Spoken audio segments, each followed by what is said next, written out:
Welcome to the Deconstructing Data podcast and live stream. I'm Jessie Lezak, fractional CMO at BDEX, along with David Finkelstein, BDEX's founder and CEO. What's new, David?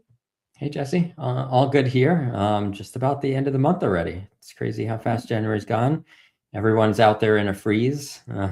Yes, definitely.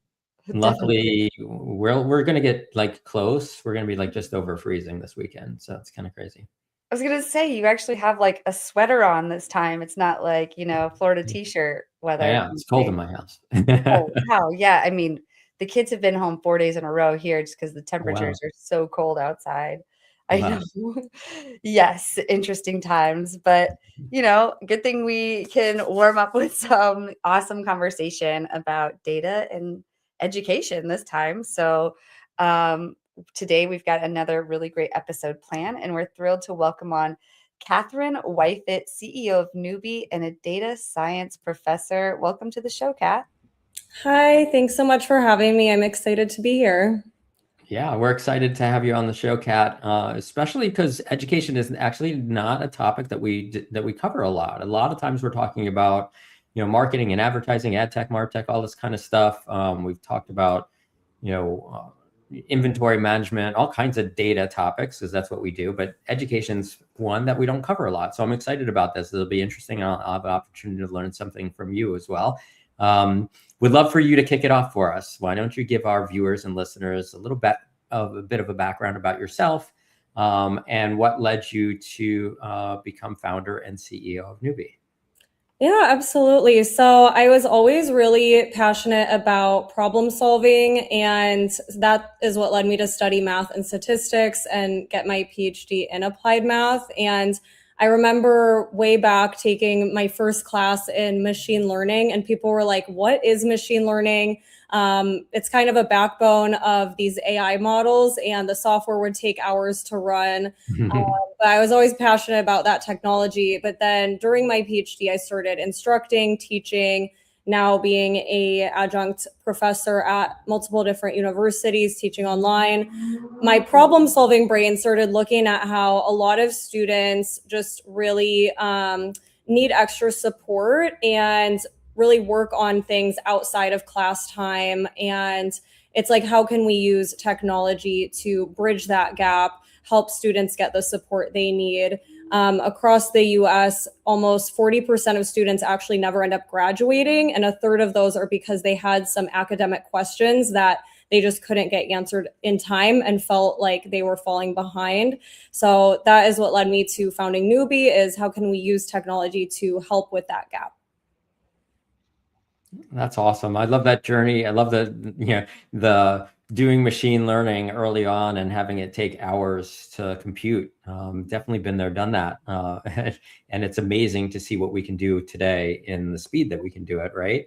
And so let's jump right into the first topic, AI in education as a pipeline. So help us understand what you're doing today with AI in education.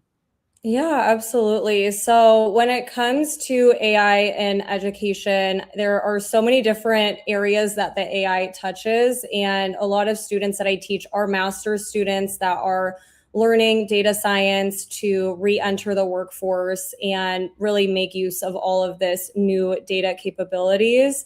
And so the workforce itself is looking for that. It's looking for people who can use AI to be, ready to jump in.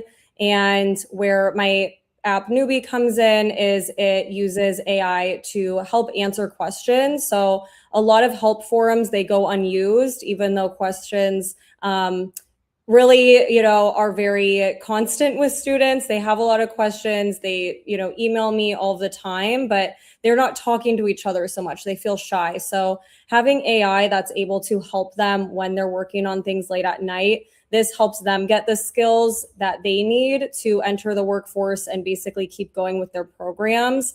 But then at another level of looking at the AI with the workforce, I'm always looking at student work as well. So if it looks like it's been copied and pasted straight from an AI tool, I do bring up the conversation with them and say, hey, this is, good that you use AI tools, but if you just are copying and pasting, an employer is going to notice that. And that's not what they're looking for with the applicant. They want someone who can come in, know the knowledge, and be very effective using AI, but not just copied and pasting with no critical thinking. Yeah, absolutely. You know, we hear a lot about students using AI and doing, you know, things like, you know, having AI write papers for them. I mean, geez, I mentioned in the green room before. I mean, this is not just an education thing. This is not just kids. I mean, we have, there was an article that was going around LinkedIn for a while with a screenshot of a newspaper where somebody had literally pasted in a newspaper an article clearly that came from AI, because at the end it said, you know, please let me know if you would like me to, you know, cite the sources. I can do that, you know, as well, or something like that. And so like it was very obvious that this person didn't write the article. They had AI write the article and they didn't even proofread it themselves. So like this is a common, you know, situation across the board. I'm curious though, like when you're talking about like your AI answering students' questions and things like that. Help me out. Like what kind of questions, you know, obviously a student's up late at night, trying to write a paper or trying to work on a project. And like historically in a situation, you would have to, you know, they'd have to struggle with it, or, you know, try to find a friend that's still up at 2 a.m. working on it as well, or wait till the next day and try to, you know, talk to the teacher about it, the professor. So what is Nuubi doing to sort of solve that problem for them so that they can get their questions answered in more real time?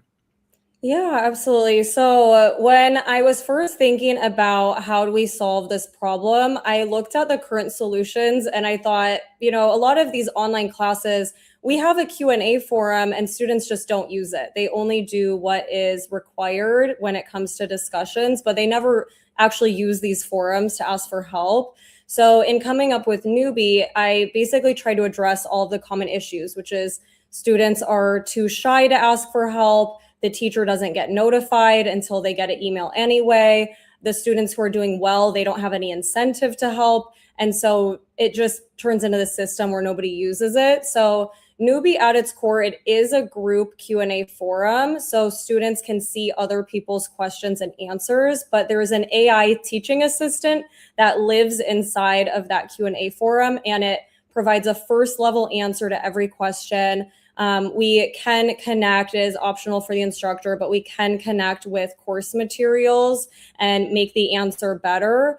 And so I tell my students, post here, I will get notified of it immediately. So I'm aware that you had the question. You get an immediate response that is, you know, better than some other chat tool. And then other students who jump in, they all actually get rewarded for leadership and communication points. So this is something else that the AITA encourages and promotes is, hey, you're actually communicating with your fellow classmates and helping them. That's something that recruiters want to see. The leadership, communication, and teamwork skills are some of the most common things that recruiters say they have trouble finding. So it's basically using AI in these ways to fill the gaps, but still having that kind of community where I can then come in as a professor and still say, hey, everybody's on the right track, and people feel that human connection, but there's the AI coming in, doing that sort of reward system and answering when I'm not looking at my email.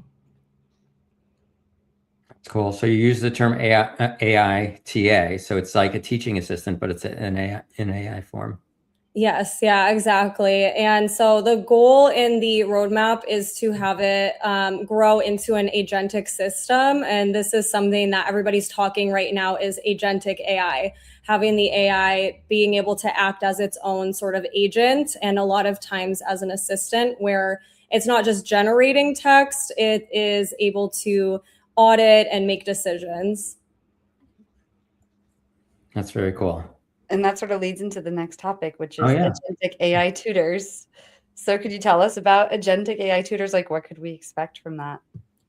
Yeah, absolutely. So this is an area of AI that I'm really excited about because I think when people think of AI, they mostly just think of these generative tools that generate text or generate images. And a lot of those tools we've noticed, we've come up with this word for it, hallucinating. Those tools, they're not 100% accurate all the time. They were not built to solve mathematical problems necessarily. And so we've realized that those generative tools, they might tell us an answer. It might sound like what we want to hear, but it might not be right. So now the question is, how do we build on those systems to have a layer that's auditing what's going on, fact checking, and then making decisions? So for example, if there is a student that hasn't checked in, or maybe it asked a question and didn't get an answer, the AI could, of course, provide a base level answer, but then also send an email or loop in the student's support advisor or ping the instructor or give a report to the instructor and say, hey, these are some topics that people are really struggling with and need extra help with. Here's some students that need some extra support. So being able to actually take some actions beyond just generating text in order to help alleviate some of the workload for the faculty and students. So cool. Yeah, that's pretty cool. I wish I had an AI tutor when I was in school. I know. Yeah, I was just wondering, do I wish I did, or do I'm kind of glad I got through school before ChatGPT at least came out. But I don't know, the Agentic AI tutor would be really cool. Yeah. So yeah, I don't know. We got here, David, tuning in from El Salvador. Curious what people in the chat think about all this. Are you glad you got through school before AI, or you had an agentic AI tutor? But what else could an agentic AI tutor do? I mean, would it start to notice whether the student is falling behind or not, and like give any sort of like alerts, or how does it like help guide the like educational journey?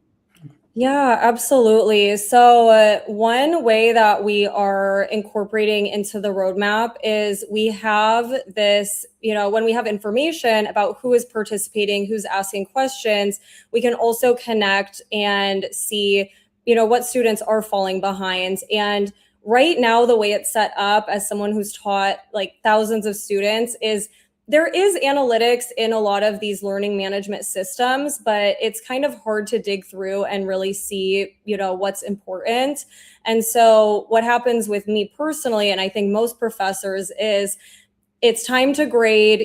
Grading has to be done within a week of when it's turned in.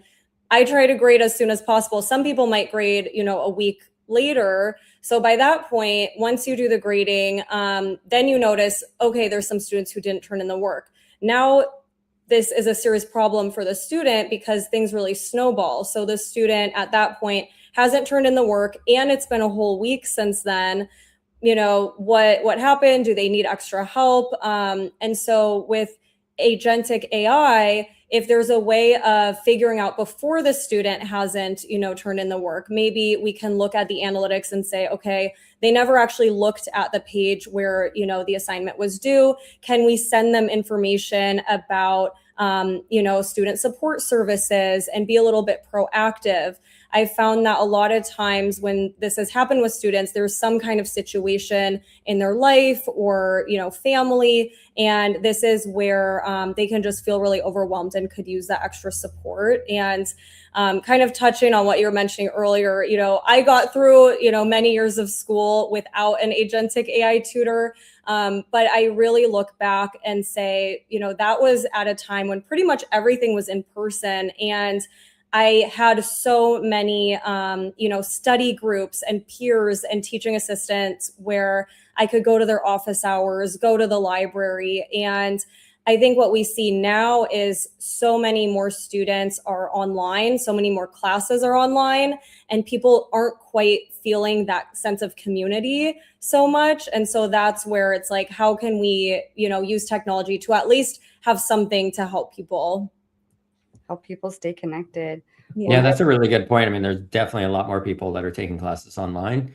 And because of that, I think it'd be a lot more helpful in sort of integrating the students and giving them, access to peer groups and feedback and things like that would be more difficult to get if you're not actually in the classroom every day.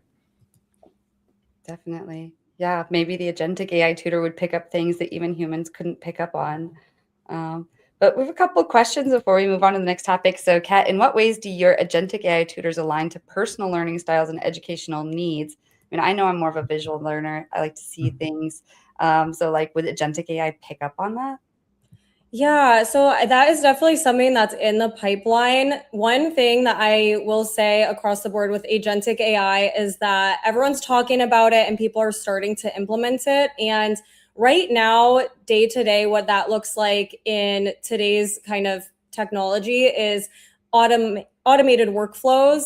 But what's exciting is how we can build on that. So right now, all of the students do get a certain answer, based on course materials. And it's not yet identifying different learning styles or paying attention to that. And then with the analytics, we're at the early stages of being able to find those patterns and surface those and say, okay, who are the students that they've sort of dropped off a little bit, they haven't been participating, or students that are doing well. And then there's some students that we found actually that are participating a lot, but are at risk of burnout. And so we might not think they need support because they're participating, but they actually also do need extra support. So we are at those early stages. And what is exciting is that when we are able to collect this data, we will over time be able to personalize and be able to log, okay, now we have a little bit more information about the student. How can we present the information in a way that makes sense to them?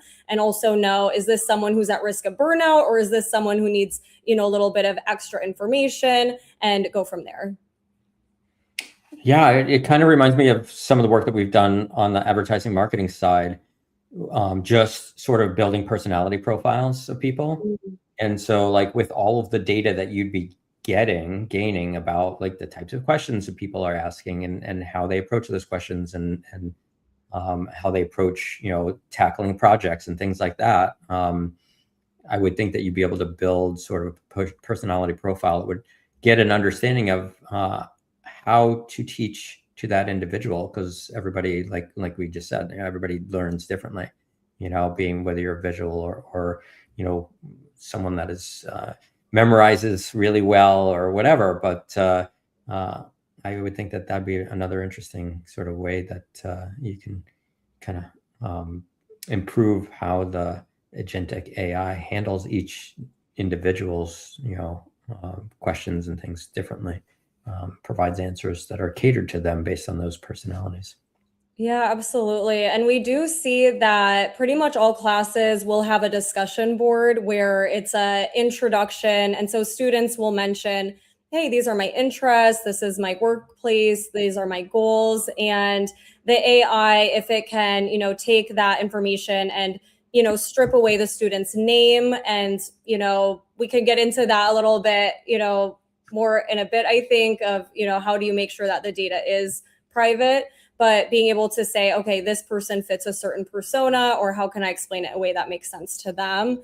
And that's where it's not like we're trying to replace teachers. The teacher still has a really important role, and students still want that, guidance. But the AI can basically do what isn't humanly possible for the instructor to do. So for myself, when I want to personalize things, I have to go back and look at those notes and remember things, or, certain students I remember because they're participating more, but the AI will have perfect memory and be able to personalize everything eventually.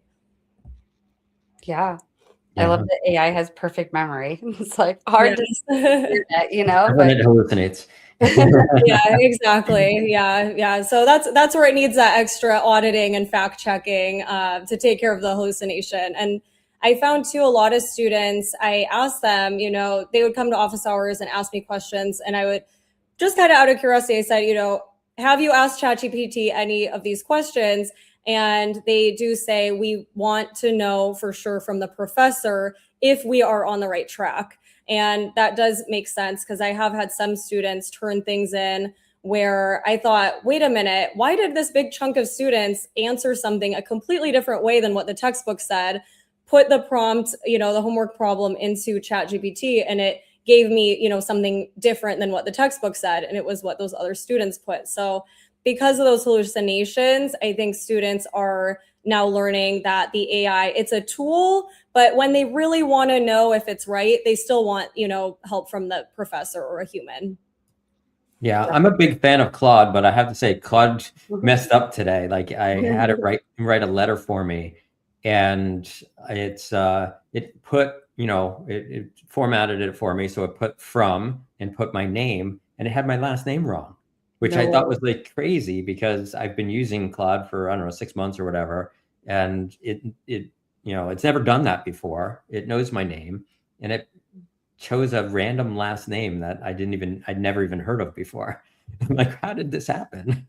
It did such a good job with the rest of the letter, but like messed up with the most simple thing.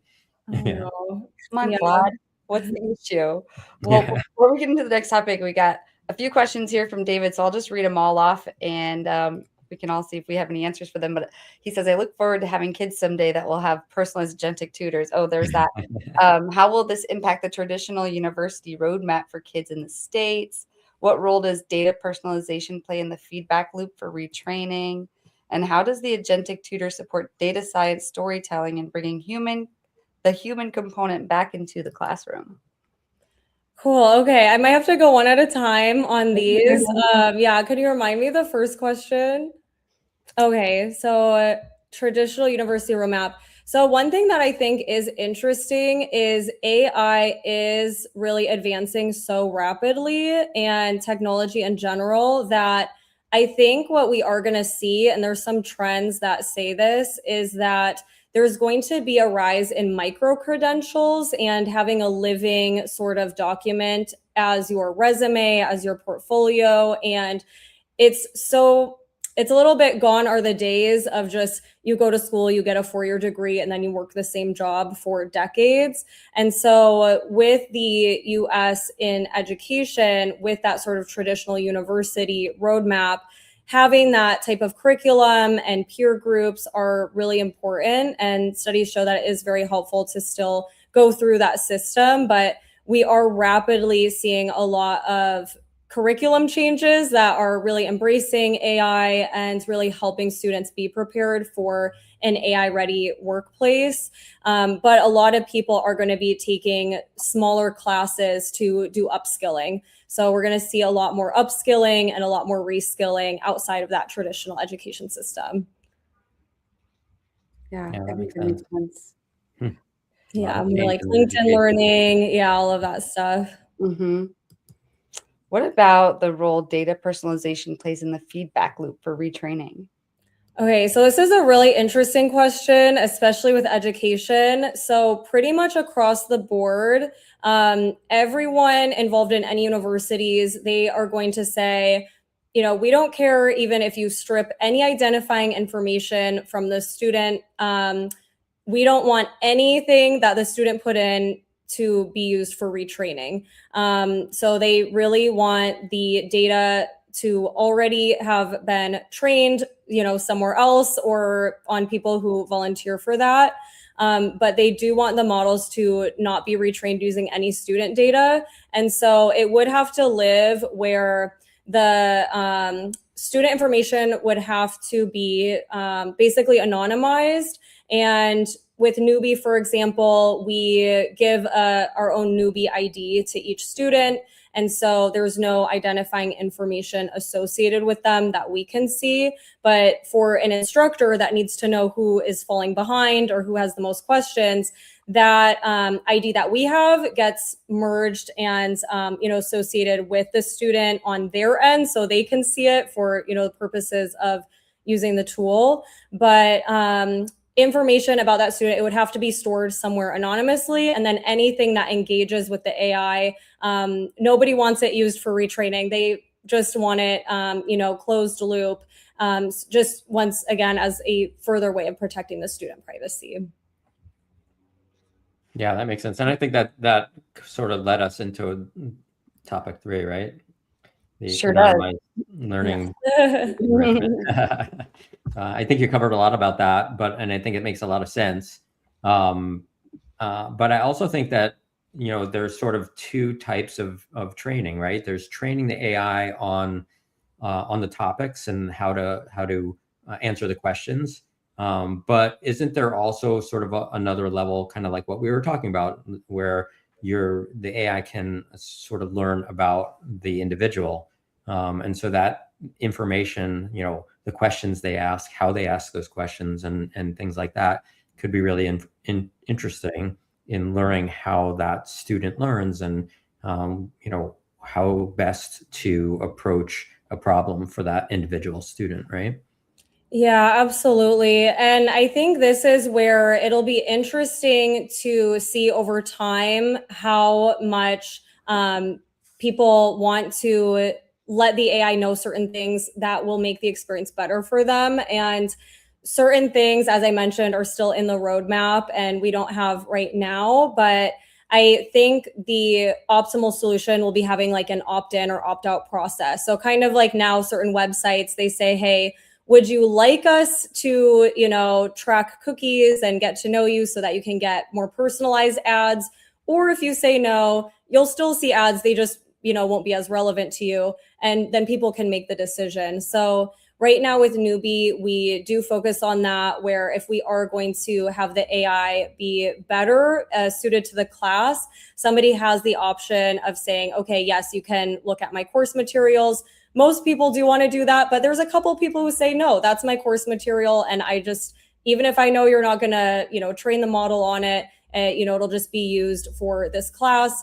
They just don't want that used. So there can be some information that we can say, hey, we're just going to grab, information from the sort of student database, for example. So a student with the ID 123, they put in their introduction that they care about sports. And so anytime I answer something, I say, okay, this is coming from student 123, try to make it about sports. So in that sense, it's basically able to just generate text where it's grabbing information, but it's not saving any kind of new information or storing any kind of new information. Learning how to change its responses in the way it responds over time, that would involve some of that retraining versus just taking data that's already available, but the model itself isn't changing. It's sort of just changing how it responds. Yeah, that's great. Being able to communicate with individuals in a way that, they understand is really important. Yeah, Definitely. absolutely. And it definitely makes a difference to the students to make things relevant to them. Yeah. Yeah, absolutely. And would have with me. I wasn't the best student. I can't imagine. Yeah, I know as someone who studied math and learned math my whole life, I was lucky that I was one of those people that just loved problem solving. But the number one question people ask during math class, it's why do I need to know this? And why am I memorizing this? And I think that sort of why, being able to have those answers is going to be so helpful, because once again, I know as a professor, it's sort of, we all say, we'll do things differently, and then you're busy, you're teaching, you have so many questions, and it's hard to provide that level of, answer to everybody. And so I think that's where it'll really help kind of provide that extra, guidance and extra context. Definitely. Well, anything else on anonymized learning, data enrichment before we move on to tech stack? Yeah, I would say I think I hit mostly the main points, which are that, there is certain things in student data that are completely protected.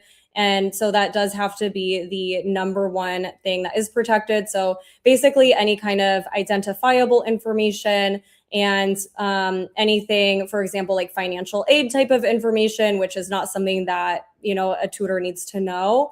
So being able to, anonymize anything identifiable and only send information about, hey, this is this person's interest, or this is their learning style, and this is the question that they have, this is the course that they're taking, and then having a model that has already been developed and now it's just able to put those pieces together. Those are the main thing. And I think over time, once again, we'll see as we see more of this AI that can do more, we'll start seeing more of those kind of pop-ups that we see with certain ads where it says, hey, do you want this to be personalized or not? So people will be able to opt in and out of different levels beyond that. So interesting. Yeah. Okay, cool. Well, thank you so much for sharing on that. One last topic that we ask all of the guests who come on Deconstructing Data is, what are some of your favorite tools in your tech stack? And I'm curious to hear that from you too. Like, we hear all sorts of tools, but I'm sure maybe we'll hear some new ones from you.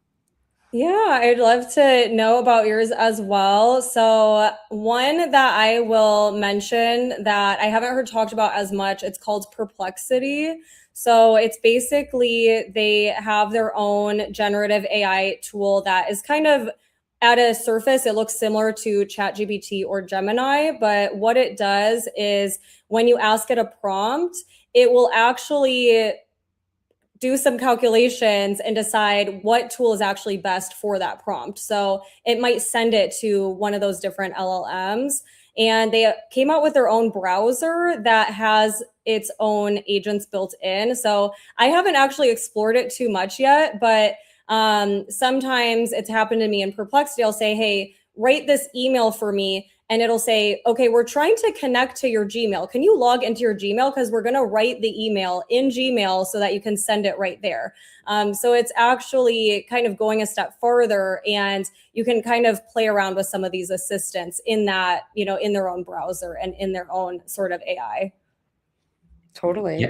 Yeah, Perplexity is cool, and they just keep coming out with more and more things. And I don't know if you've heard their podcast. They actually have a podcast. Oh, cool. And it's pretty neat. It's a completely AI podcast. It's has two voices, and it's basically like takes current events each day, takes like, it's about 10 minutes. It's not very long, but it's like 10 minutes, and it summarizes like what happened in the last 24 hours in current news. And they chat back and forth, and it's completely AI. It's pretty neat. So yeah, Perplexity has done some pretty neat stuff, and they keep advancing. I haven't tried the browser yet either, but I also use Perplexity as well as Claude, and those are really my two main ones that I use. But for data analysis, I use Julius AI, which is pretty cool. It does a really good job with data analysis. Cool. That's awesome. Yeah, I would agree with those. And I think we've all kind of started seeing certain things are better for different, outcomes that we want. I love Claude for programming. I remember way back in the day, I tried using ChatGPT for programming and basically fed it some front end code. And I said, hey, can you just make this button bigger and center the text? And I copy and paste the code back into my, simulator where I could see what it looks like. I said, ChatGPT, why did you change the button from blue to orange? I didn't ask you to do that. And of course, oh yeah, I'm so sorry. Let me try again. And, it basically was like all downhill from there. So yeah, basically, yeah, I learned quickly, yeah, Claude and different things are going to be different for those different kind of goals that we have. I'm curious, as a professor, what do you think are some of the most common tools you're seeing some of the students use now? Yeah, I would say the number one is definitely ChatGPT. I think that's probably the most common ones that students use, to the point where at one university I teach at, there is a structure for writing reports based on labs. And we have a template that says, hey, here's a report template, just fill in your information here. And I know from experience that ChatGPT, if you ask it to write a document for you, it'll have one formatted in a certain way. And I've had more and more students turn things in with that format. And it puts me in a little bit of an awkward situation where, I understand that we should all use certain tools to be more effective. And maybe they did do the whole lab and they just asked, ChatGPT to fine tune their write-up. But I think there are more places coming out with ways to identify whether or not those tools were used and to what extent, because as mentioned, we want to tell people, yes, you should use these and be more productive and be more effective, but if they are just copying and pasting, then that is not going to be good for anybody, especially them as they're entering the workforce.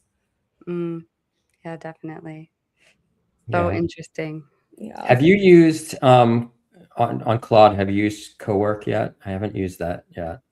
I haven't tried it yet. I keep Yeah. thinking about it, and it is interesting. It's like there's some level of control I'm like scared to give up still, even though I know it'll be so much more effective. I think with code and with writing, it's always tricky to correct things that you didn't write or that you didn't really, think about ahead of time. It can be sort of more difficult to go back and look at it, but I know it's one of those things, and I'm sure the next generations, they'll be used to it, and it's going to just unlock this whole new level. Yeah. Wow.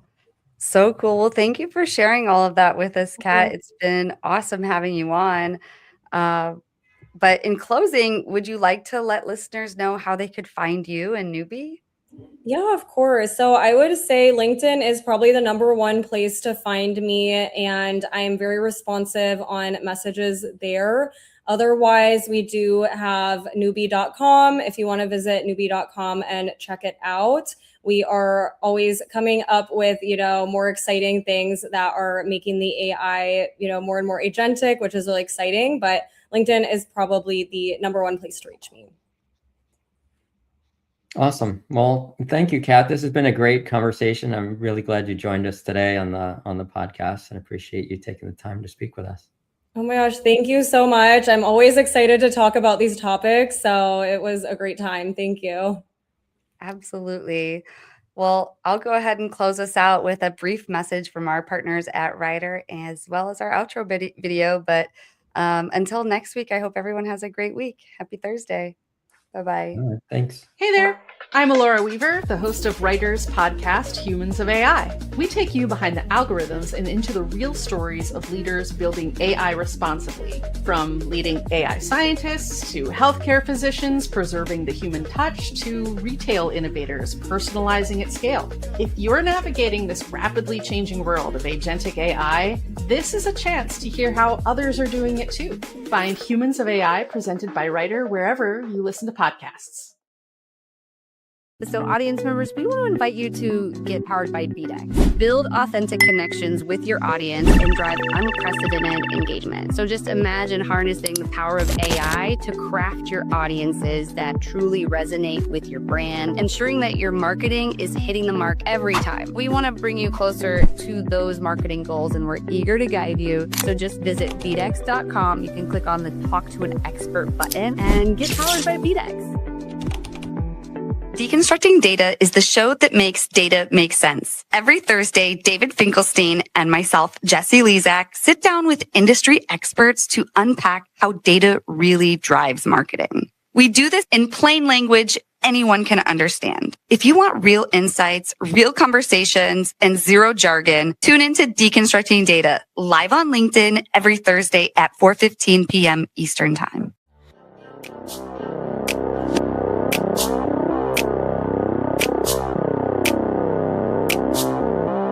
Go, go, go.